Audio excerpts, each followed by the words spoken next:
Барлықтарыңызға сәлем достар. Бүгін сіздермен бірге қатпарлы круассан дайындайтын боламыз. Ол үшін ыдысымызға жылы сүтіміз бен жылы суымызды құйып аламыз. Және де қант пен құмшекердің араластырып, оны да саламыз. Және үстіне дрожж салып жібереміз.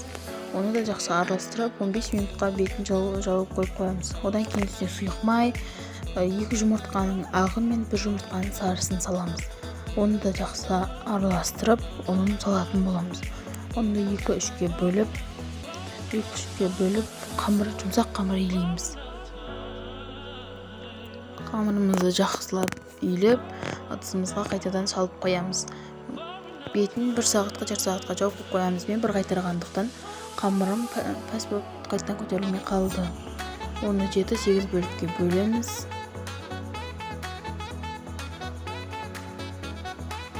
Қамырымызды бөліктерге бөліп болғаннан кейін домалақтаймыз. Олай домалақтау оп-оңай, сосын бетін жауып, шашпен жауып қоямыз.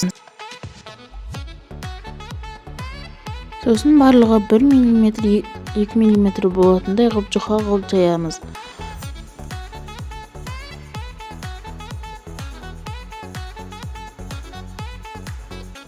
Мен барлығын осылай жайып, шашықтың астына барлығын басып қойдым. Сосын жайлап жұмсақ сармаймен майлаймыз. Ерітілген сармай болмайды. Міндетті түрде бөлме температурасында сармай болу керек. Әйтпесе қамырымыздың арасынан майы еріп шығып кетеді.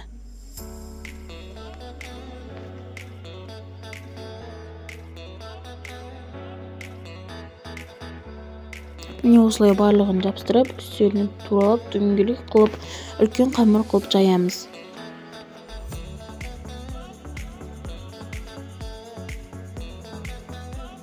Қамырымыздың қалыңдығы 3 мм болу керек. Одан кейін оларды 3 бұрышты бөліктерге бөліп, шеттерін осылай кесіп шығамыз. Мен арасына вариант үшін қостым. Сіздер шоколад деген басқа да нәрселер салсаңыздар болады, жем де қоссаңыздар болады. Осылай рогалик ұсатып орап шығамыз. Бұл да рогаликтің бір түрі, бірақ бұл круассан аштық қамырдан жасалады. Бетін мен сарыуыз бен суды араластырып, бетін жағып шықтым. Сол кезде сап-сары болып, жақсы болып көтеріліп піседі. 180 градуста 30-40 минуттай пісіріп аламыз. Міне осылай болып қызарып піседі. Мен сахарны пудра септім. Мен сіздерге арасын ашып көрсеткім келеді. Ванилин жұмыс ешқандай жан-жағынан ағып кетпейді, өте керемет болып шығады. Қатпарлы қамыры тіпті суреттен көрінеді.